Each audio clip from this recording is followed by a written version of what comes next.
professor of English at Los Angeles Southwest College since 1997. She has an MFA in creative writing from Brooklyn College, where she studied with beat poet Allen Ginsberg. Yes. Her journalistic contributions include hip-hop magazines and community news sources. Poetry and fiction have been published in anthologies, academic journals, poetry publications, including self-published chapbook. She has performed as a singer with the voice of UGMAA, a jazz choir founded by Horace Tapscott, directed by Dwight Tribble, and danced with Abale African Dance Ensemble. Hope I at least got close to pronunciation. I left out the last. Anyway, Niki Billingslea.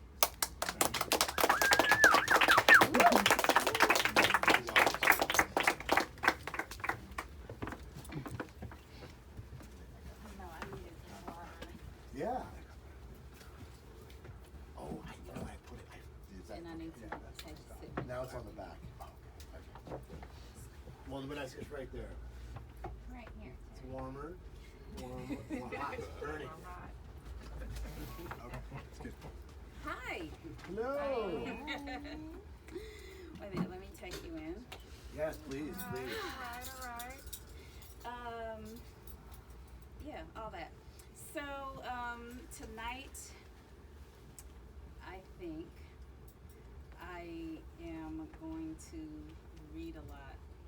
But that does not diminish in any way, hopefully, what you receive.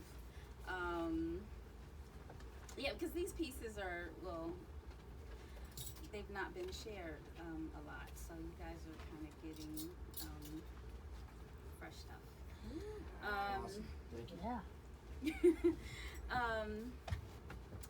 This first one is it was, can I say, not commissioned, but it was a request. It's called What Daddies Do. Somebody wanted something for Father's Day, and I can only talk about my daddy. So here we go. Daddies catch and hold newborns.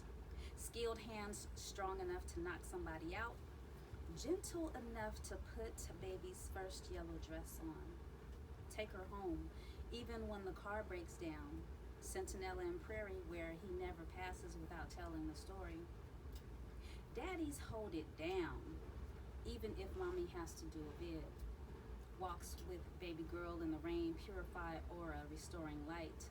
Clearing chaos to allow young, gifted, and black child to perform sacred geometry. To unlock mysteries of ancient mathematics uncountable on bony digits. The Marine Corps daddies teach their babies how to fight, first with their minds. Watch who's watching you. Training the kind of warriors who can identify enemies who lie in wait. He can be infallible. A wall of a man can be knocked down. A hard man can be shattered. Admitting faults and asking for forgiveness make a man a real and even more magical being. Creating the archetype of relationships to come, with new and epic stories of black love to be told. Peru walks in the flesh of a man who will sacrifice his life to save another. Swim like fish against riptides to yank a child from death's grip. Stop traffic to save animals that collide with unconscious human technology. Give whatever he has in his wallet to see the relief on the face of a person in need. What daddies do is create their own soundtrack for living. Gil Scott-Heron poeticizing his pain all over flute chords, letting turntables preach the greatest love of all because it couldn't be said enough. Saturdays always seem to start off with a little Black Magic by Santana, but living in the ghetto wasn't dismal because war unified us all over the world. When cool daddies turn into the daddies of teenagers, they help them find their own soundtracks in the beats and scratches of hip-hop, even turning it up to demonstrate how to bob to the beat. Dads who are known to use them hands baby girls about celebrity crushes. Michael Jackson, the black one, versus James Large. Knowing that he can't keep her in the house forever, will hand the phone to her when the first boy calls, saying, it's okay, he just wants to talk. Because daddy know that he not getting past the gate anyway. Right. We love fathers, but we celebrate daddies. My daddies. Daddy Jim, granddaddy, daddy. Dad, euphemism for God. Gods plant seeds in womb, growing next generation of interstellar travelers, dressed as human beings. These dad gods illuminate our paths. Even when they are not with us, they are at the center of who we are.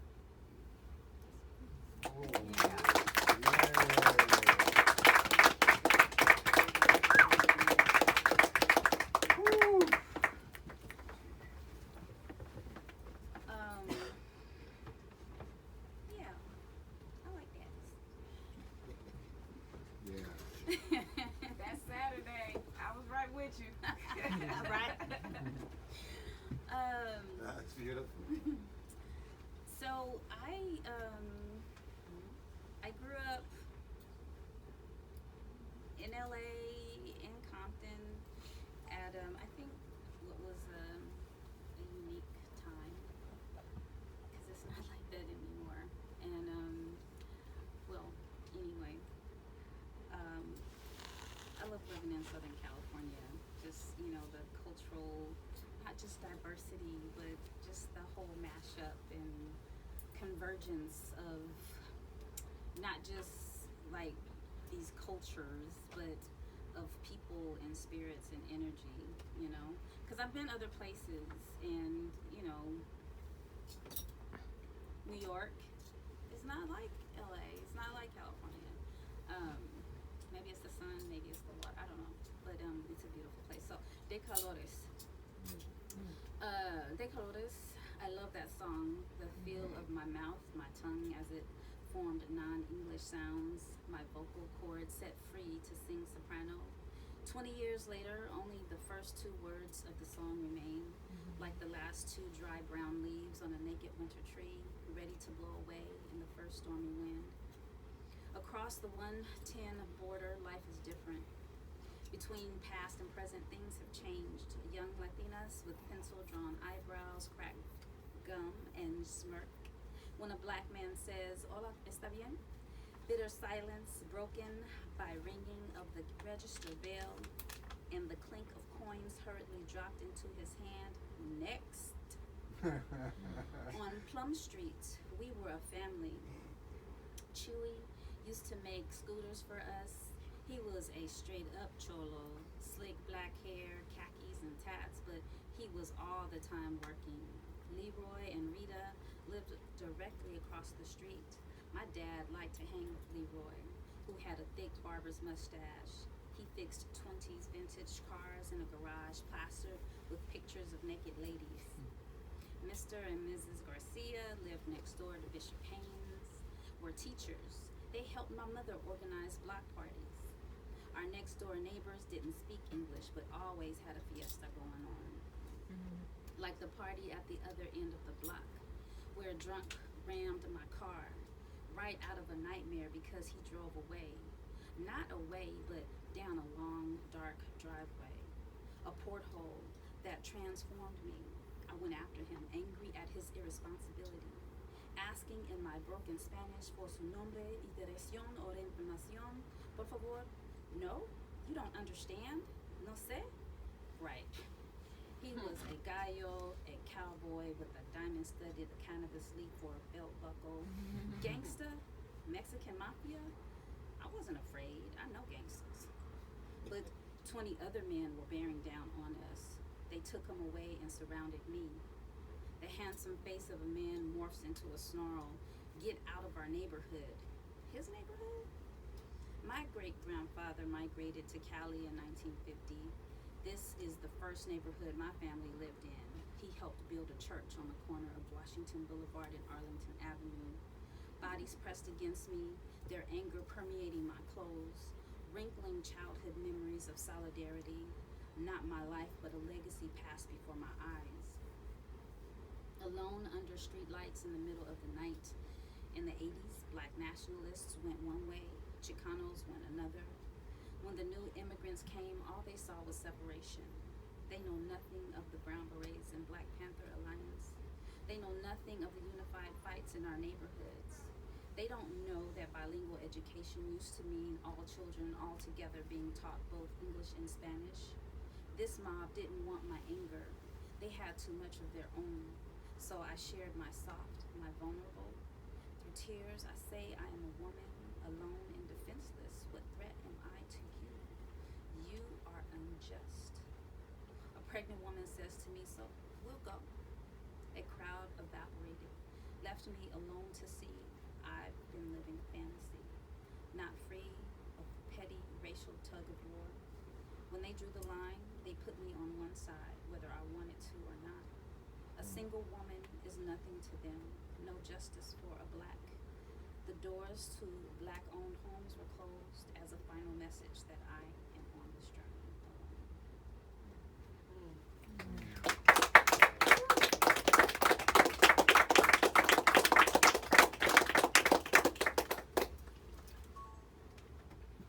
How much time do I have? Do you, yeah. I always say 15 minutes, but honestly, I'm not timing anything. And so whatever works, whatever you're feeling like you need to do, I think we've got time. I believe, the feeling I get is that it's quite Strong yes. Yeah. Strong yes.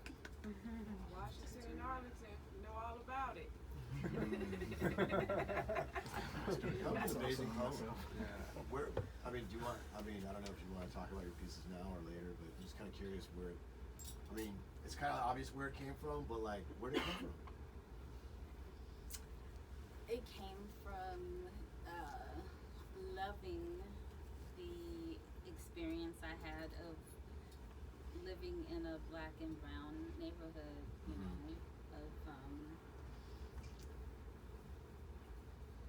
being, sharing a life, going in the homes of, my neighbors and sharing, seeing my parents share, their resources, and just seeing how, I don't know if it was the, political, structures or, what happened in the course of, LA history that, I think, to the influx of people from further South America who don't necessarily, have the experience of, the Mexican and, California experience, but definitely people with different views of what life is here. Just to see that change just really, it affected me. It's really something that. No, I felt the grief in the poem, for sure. Yeah. At the end of there, do you feel like the poem, was there I don't know, this is a crazy question, and impossible. Was there resolution in the poem? I mean, I mean, the last line is, I'm alone on this journey. Right. I mean, because a lot of the time, I feel like the conversation, I don't encounter the conversation enough of providing us historical context. Sure. Because people come here, and that it's beautiful that everyone comes here with their dream, right? Sure. But when you come here, I really wish that the history would also be told and embraced. Sure. So that people understand that you come into something. Right. You don't just come and just wipe everything clean and create your own. You do create your own, but there's something here before you. Do you feel like that's a unique Los Angeles? Because we definitely, that is a trope that has been repeated. I mean, it's maybe the whole world, but definitely something here. Do you feel like that's unique to this City of Angels? And my only other, the only other thing I can compare that to is when I lived in Brooklyn in New York, and there was a place, I forget the name of the diner, and so you go to the diner and you see the history because you know the owners have it. It's all over the place. Right. But you look at the people who are in there, and it's like you look at the pictures and you look at the people. It's like that's not the same thing. Right. So yeah, it happens, and but in my recollection is the conversation of the history was part of like your induction into the neighborhood. You have to know the history. Right. Like you coming here, No, joining something. You not like. No, I mean, I think the story is, I mean, I don't know, I appreciated hearing it just because it is specific, you know, and that's kind of what created resonance for me, for sure. Yeah. Onward, if you like. This is another South Central LA. I just felt like being relevant tonight. Yeah. On Vermont, the sun is a floodlight on top of a police car. Day and night, it shines through streets colored onyx black and Inca red. In ice cold heat, brothers and hombres stay in groups closed like fists and blow laughter out of honey dipped fillies, careful to stay in knee deep piles of filth to keep their minds off of the still hard eyes of uniformed ghosts who drive by in Ford death patrols. At ground zero, sun isn't soft golden whisper. It is backyard barbecues where love is a swirl of smoke wafting through the air heavy with hickory. Ra's light falls from sky like shards of reality, prickling sunscreen skin because Rampart ain't no shock to the people who live there. Orange red glow of the evening illuminates 78th Street Block Club meeting while neighbors watch young men get hauled off like trash in a gang sweep. Crossbar motel walls strain to keep in cries, escaping not from their mouths but from their footsteps, slowly dragging across the polished concrete, resigned, trapped, nowhere to run. 4 a.m. stillness hums like a swarm of hornets, rattling windows and wood frames for the third time in a week, like clockwork since the flames of 1992. Since they made hourly patrols and cackled over loudspeakers in the dawn silence that there'd be no county checks coming. Where is Justice? She been overcopulating with GOP pachyderms and other beasts on Capitol Hill. She's been bought like a crackhead on a leash. Day after day, badges covered in the blood of weaponless black men are passed over for judgment. Where is justice? Or is it just us?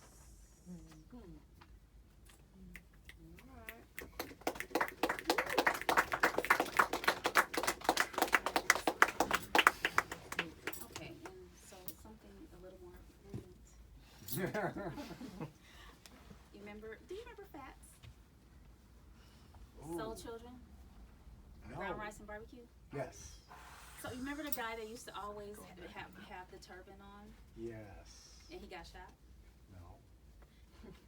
So this poem I wrote after his name was Fats. Well, his preferred name was Fats. Like back in the day, the hip hop scene, it was like you could see. Remember the dude, the Hare Krishna dude? You know, you like have Hare Krishna dude, you'd have like yoga dude with the turban on. I mean, like you have like these super spiritual looking. I mean, and Fats was, every time I saw him, you know, he was just sunshine. He had an embrace for you, if not a physical embrace, like his spirit embraced you. I could tell you so many people who were just truly like saints walking on this earth. But this brother, you know, who was a light, you know, he was always in the clubs, but he was holding the space. I feel like he was just holding the space. And one night he was outside talking to his child's mother on the phone, and somebody drove up and took it out. So I had to, put him in the poem. Yeah. And this is what I did. It's called Soul Children, because he was one of the Soul Children. Damn. I thought I was in heaven. Eating brown rice and barbecue with the love supreme. Digging the sunshine. Loving the way brown, nimble fingers played heavenly chords on the strings of my soul. I thought I was in heaven. When some divine source released God's beauty in me, letting me run free through fields of purple flowers under a sky so deep and blue I could drown looking into it. I thought I was in heaven when words flowed out of every pore of my body, touching the ears and hearts of men, telling everyone I am a woman, creating a world we can all live in, an eternal orgasmic pleasure, even when we are alone. It was just like heaven when rays of light soaked into my skin, turning me gold and bronze all over. It melted something in my soul, and everything and everybody became beautiful. Earth at my feet, the sky above my head, the future finally within my grasp. I thought I was in heaven, looking at dreadlocked angels and big booty saints, making love with their eyes, their lips, their tongues, their hands, their whole bodies, the love supreme looking on, smiling in approval. I thought I was in heaven. That is, until the love supreme released his spirit, reminding me I was in Babylon. That's it. Don't stop. No. That's it. That's all I can handle emotionally. I get like so emotional. Yeah. Thank All right. you. There's a lot of reaction. Questions? Comments? I have a question. Yeah. Yes, sir. Your Spanish sounds quite excellent. So are you well versed in that language, or is that just a snippet for the pieces? I grew up around, Spanish-speaking people. I took Spanish, like from 3rd grade to like through college. I don't speak fluently. I did go to Dominican Republic, and I told my son I can survive, but I don't know, drop me off in the middle of, I don't know, Oaxaca or somewhere, and I'll get home. That's awesome. Yeah, that's awesome. Yeah, when you spoke Spanish, I feel like I saw your ethnicity shift in your face. I looked into your face and was like, what? Is she? Where? From Right. where? That's real cool. Yeah. It's nice to go somewhere and they're like, they don't think I'm American. Like, that's the last thing on the list, though. Until you talk. Right. That's why I was like, At the end of that one poem, like I think it was like the second one, during the shift, when the thing started splitting, and you said it's just like you realize you're on your own. But I'm saying that's like did that loneliness come from you feeling that you felt like you were the only person that observed that happening. You know what I'm saying? So it's like it's like not only am I alone making my way, but I'm alone in missing what it was. But it's like it's changing so much. It's almost like no one remembers what it was because the people that upheld it are either dying or in homes or blah. Because usually with communities like that, it's usually at the end of the day, it's always old people that basically are at the framework. So it's just like, okay, cool. So it's like you got the influx of changing folks from where have you, and it's just like no one. It seems like no one paid attention enough to care. yeah. And that's probably why you felt alone. I'm actually that's a question. I'm saying. Yeah. No, I mean, like, yeah, all of that, and I really felt like the conversations I was listening to at that time, there, Black folks chose their side, Latinos chose their side, and I didn't want to choose.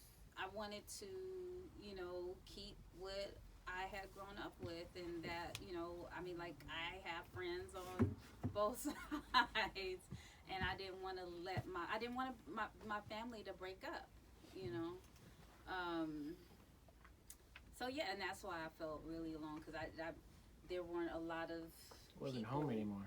Right. I mean, there weren't people around me that many. Oh, I'll put it like this. Like, I would go to Cafe Luna. I would Luna go to, Soul like, Cafe? this, huh? Luna Soul Cafe? Yeah.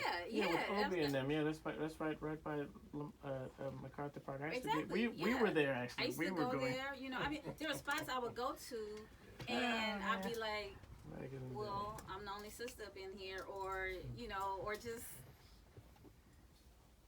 I'm the only, I just felt like very alone in my space. But then I realized that I was always the only black girl in the English class, so, you know, I had to get used to the fact that you're gonna be alone a lot. Alone, but in a crowd, you know. Yeah, that basic sense of isolation, I think at the point that you so painstakingly mapped it out to get to that point of talking about being alone, by that point, I think anyone listening could generalize out that sense of aloneness from their own perspective. And it's as shocking as you said it is for the listener to experience that simultaneously. Yeah. And say, no, you're not the only one. But we're each staring out from our own private loneliness, at the same time understanding how that's just a feeling we feel. We like can't reach you in that sense. The only way we're sharing is that we all understand that type of isolated feeling. Yeah. And that's very sentimental. Yeah. It's a very one of the big magic things that poetry can do is capture in a very immediate and so a sense that's often transitory and slow it down. Yeah. You know. Yeah. And yeah. you did a very good Yeah. job. Yeah. I hear agreement. Is there a comment or a question? I have a question. Yeah. Was that the realization of this change? Was that something you realized after you came back from being somewhere, or was it just this incident that finally kind of Well, I mean, opened your eyes to it? I was seeing it, you know, I'm still seeing it, but I was seeing it. But that experience absolutely, you know, kind of punctuated what I had been seeing and feeling for quite some time. And yeah, I just really felt like I needed to put it, you know, in something and express it so that whoever, you know, received it, you know, could talk about it, could express, you know, their experience as well. Just remember what a different time was like, you know. I have a question. Oh, there was. I'm sorry. I'm just in the front, not paying attention. Go ahead. The first piece about your father, what sparked the desire to write that piece? The request to write a poem for Father's Day, but it allowed me to meditate on my daddy and put in, you know, in words, you know, succinctly what I really appreciated about my dad. Yeah, he read it and blushed. Yeah, And I blush. and my dad he's like, you know, he's Marine Corps, you know, like hard. He doesn't, you know, so I was, I like that. My turn. Yes. I have two questions, but I'll take this one. Well, I'll say about the first question is just that I want to say I'm so grateful that you draw a special attention and cherish the time in hip-hop that related to spirituality and comparative spirituality. And that I just want to give you props for that, because that's a very specific window of time. And those of us who went through it, many of us who are poets or teachers, work with kids or do things dealing with psychology or spirituality, it came out of our experiences with hip hop or rap, and people would not understand that. But what is so plain to people like you and I, and there's people right here sitting behind me, friends of mine, who could go to town on that. So I'm not going to do that. But my question is, the consonants in your voice, the sound, the tone sound, the sounds of words that come from your mouth, the way you embody them. For you, is that natural to you? Is it an expression of something that is just right there in the center of you, or is that something that you had to practice at? Because there's a very different sound between the brown rice and barbecue poem, Thought I Was in Heaven, and the type of bubbling joy, and then some of the other pieces. Is that something you practice deliberately, or is that just you? That's me. That's And, amazing. well, me and I won't say channeling, but yes, channeling. It's revisiting the halcyon days, because there's nothing more far and foggy than then. Say that again? I said you're just basically revisiting your halcyon days. You know what I'm saying? Because it's like there's nothing more far and foggy than then. Because it's like, oh, I remember that. Then at the edges of all those, like, you'll feel it. Like, you're like, oh my God, I remember I was at Brown Rice and Barbecue and blah, blah. The Sex Strikes were there and Majestics were there and blah, blah. But at the edges of all of that, you're just like, there's still people that you may not recall names of crews or people, but you remember their faces, or you remember incidents, or you remember, and it's just like, that's where, like, it's foggy, but you still, like, the most true thing of it is still that feeling of it. Even though you can't. That's for me. It's the feeling. I have to, like you're revisiting. Congeal the feeling in the words some kind of way, and yeah. I see a book in there for you on that scene. Cause it's not I already got it's. Okay. So, Me and your boys, because that's a whole nother conversation. But your boy is, he's like my muse. Sweet. I wish he would have been here tonight, but I'm sorry. We're having a moment. Well, I'm having a moment with him. But. She just threw me a strike in some inside baseball. cool. I sit in the bleachers. I want to. Yeah. So why do it? Final question here. Okay. Why do it? Do what? This whole thing. Take the chance. Write words. Read in like small bookstores. I always say that I have to write or I will kill someone. Oh, If I didn't write, that's hip hop. I would. Yeah. Thank you. It all comes down to DMX. At least you didn't cover it covered in fake. Yeah, I mean, I've been doing it. I started writing stories when I was 8, and I started writing poetry when I was 10. Wrote my first poem. What? All right. All right. What inspired that? 10-year-old want to write a poem. My teacher told me. Yeah. And she thought she was telling me to do something like that was gonna take up like the whole day, because I was one of those kids. I would, do something and then cause havoc in the class. So she thought that was gonna take all day for me, and it took like 10 or 15 minutes. And I was like, well, did I do it right? And I showed her, and she read it. She was just like, oh my God. So that was it. Okay, you didn't ask me this, but poetry is like my my quick fix, because I like writing stories more. But they take a long time, and so when I just want to get bust one out, I write a poem.